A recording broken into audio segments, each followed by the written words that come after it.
Hi, I'm Charles with AniCap. Previously, a girl named Zaya stumbled onto the mysterious RAK5HA Street, where she would need to be rescued by a guy named Yanchao. RAK5HA Street is a place for holding spirits of the dead, and Yanchao is its guardian. In an attempt to capture Zaya, the Kingdom organization have invaded RAK5HA Street, and our group prepared to fight a powerful monster. The story continues as our group is surprised to see how easily the beast was able to break through the border. Yanchao realizes though that the beast and bots are not smart enough to accomplish the feat on their own, and someone else must be behind it. We then see that a group in the spirit realm are watching the chaos unfold. They point out how Requiem streets are not supposed to be linked, but the Kingdom organization was too impatient and did it so they could send their army. The three-headed beast continues to terrorize the spirits but is met by Yanchao. He is stunned for a moment when he rescues a girl that looks like Ro, and Zaya realizes that Yanchao actually does care for the residents of RAK5HA Street. Liang reveals that his brother just likes to act tough and finds it hard to admit that he wants to protect others. He has been protecting RAK5HA Street since he was a child and just doesn't know how to express himself. Yanchao tries his best to defeat the monster, but some spirits start to give in to fear. The terror spreads, setting off a chain reaction that causes several transformations into evil spirits. Yanchao decides he must end the chaos quickly and opens a portal of his own. Liang knows exactly what he is doing. The beast is causing too much commotion, so he must lure it somewhere else. Yanchao is successful, but we see that the organization member has appeared. He introduces himself as the 9th Knight of the Kingdom organization, Hail Kemp. He explains that he had to break through 5 Requiem streets all to find Zaya. It becomes clear now that he was the one responsible for forcing her out of her home, and forcing her into hiding. He clarifies that he isn't there to just see her though, his intentions are to capture her. Liang reminds Hale that he is still there and will do whatever it takes to stop him. However, Hale explains that he doesn't fear a powerless child since he just finished defeating several Requiem generals. They had been protecting the Requiem streets that he used to portal into RAK5HA Street, but they stood no chance. The forms in the spirit realm become annoyed by the disturbance but decide to leave it in the hands of Gaifu. However, he hasn't reported back to them in some time and they wonder if he is planning to betray them. We then see that Gaifu has found one of the injured generals, who explains that the Kingdom organization is far too strong, and requests that he inform the spirit realm. Gaifu says that he has more important matters to tend to though, and seems to become annoyed when the general begs for his help. Yanchao explains that he now has enough space to fight properly, and antagonizes the beast into attacking. Liang prepares for a fight of his own when he tells Hale that Zaya will be staying with him. However, Hale knows that Liang's mech is only able to use its most powerful ability once per day, and he just witnessed him use it against the bots. Hale becomes excited knowing how easy that will make his mission, and how they are entering an era where the Kingdom organization will rule over all the spirit realm. We go back to the past as we see Yanchao's parents prepare for the birth of their second son. They are both excited, but neither of them are more excited than Yanchao. They are confident he will be a great older brother and hope that they will stay by each other's side as they guard RAK5HA Street together. We then see that Liang has returned to explain to his brother that he will be the one to defeat him, and to hang on until he does. Lu is entertained by the brothers and explains that the only reason Liang was able to make it up the hill was so that he could mess with him some more. Liang begins his attack, but Lu is not concerned as he tells Yan King to stay out of the fight. He is impressed though, since the child is just a mortal and can keep up with him even after being powered up by the pagoda tree. He explains that it won't be enough though, and his older brother isn't even able to defeat him now. Lu begins to lose interest in the brothers, but Liang explains that he is tired of hearing him talk so much. The brothers argue with each other for a moment, but then work together to fight Lu. They manage to deal some damage, but Lu gets serious. He reminds the boys to not get too confident, and the strongest person will rule everything. Liang once again states how much he despises spirit hosts.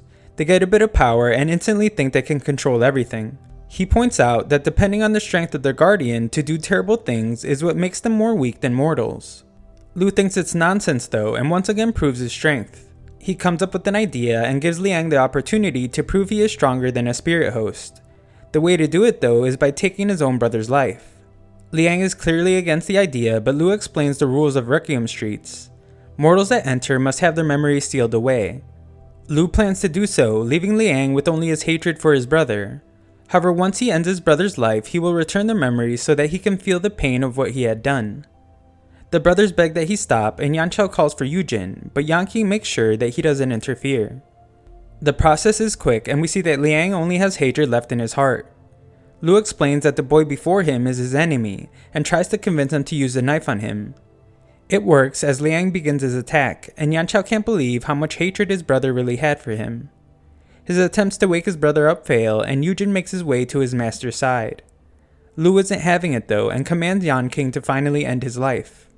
It's obvious Yanking would rather not, as he instructs Yujin to stop moving, even going as far as to send warning shots.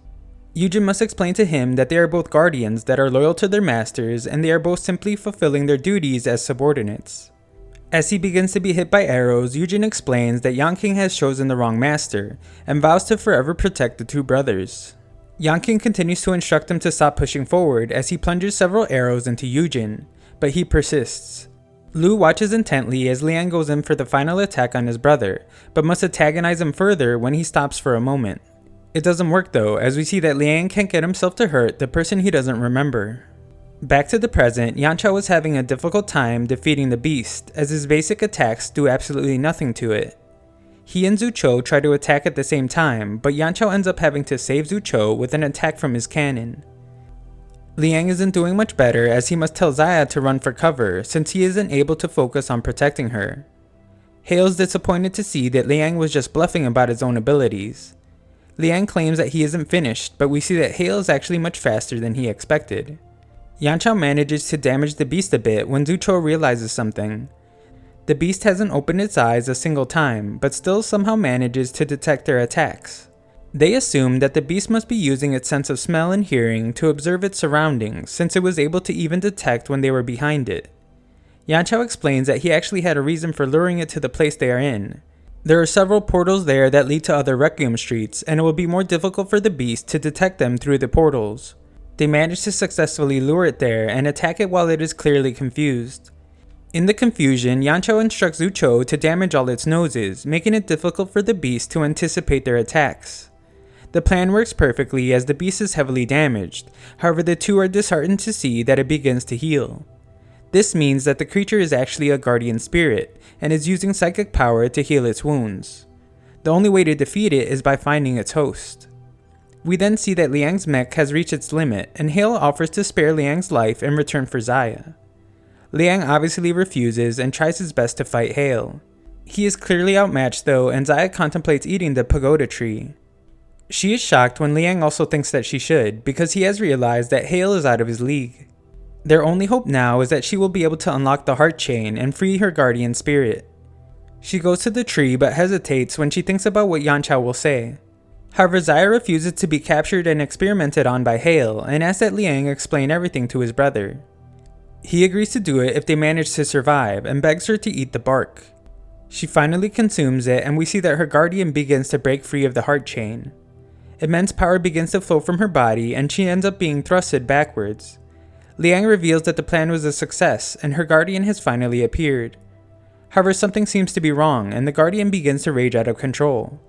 The power it's releasing is of celestial nature, and Liang fears he may end up causing damage to the pagoda tree. The guardian is antagonized, and Liang's worst nightmare is realized when he attacks the sacred tree. The tree is destroyed, and a beam of energy rushes out from the hole left by it. Gaifu watches from a distance as he is glad to see that things seem to have worked out perfectly.